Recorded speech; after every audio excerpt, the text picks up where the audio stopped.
Zdravím Tevko a rodino. Asi ma už všetci poznáte, ale ja som Jano Ťavoda a rád by som vám niečo povedal o dnešnému zápasu. Tak najprv Jano, tvoje pocity z dnešného duelu po fantastickom výkone. Tak bol to fantastický tímový výkon. Musím pochváliť každého chalana, každého to dal všetko. Zabojovali sme, aj Kamko dal do toho všetko, darmo na tej tribúne tam hecoval.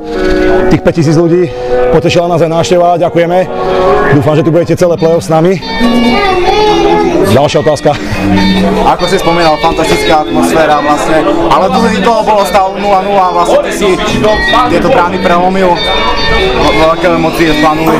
Tak v Košiciach som sa nedostal do stavy, už doma ma tréner postavil a snažil som sa spraviť preto všetko, aby som sa mne udržal aj do ďalšieho zápasu. Myslím si, že som dal za seba všetko, či už po fyzickej hre, po primantieloch, alebo aj tým gólom, no, tak podarilo sa. Ďakujem. No. Na záver tam vlastne sa udiala bitka, vlastne celá peťka sa začala byť.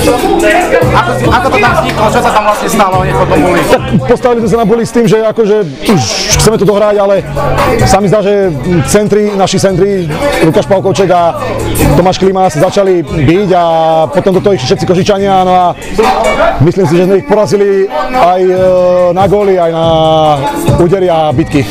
Ako sa hovorí, najťažší krok býva ten posledný, zajtra zápas, opäť hlasíme vypredané. Ako sa pripraviť na tento duel? Asi takisto ako na tento, čo sme hrali dneska. Dobre sa vyspíme, zregenerujeme, zajtra sa troška rozkorčulujeme, spravíme si pohodičku a budeme sa snažiť hrať tú istú hru, čo sme hrali aj dneska, zodpovedť vzadu na protiútoky a myslím si, že nám to priniesie úspech, ale dúfam, že príde zase plný dom a budú nás hnať ako dneska. Fakt ďakujeme.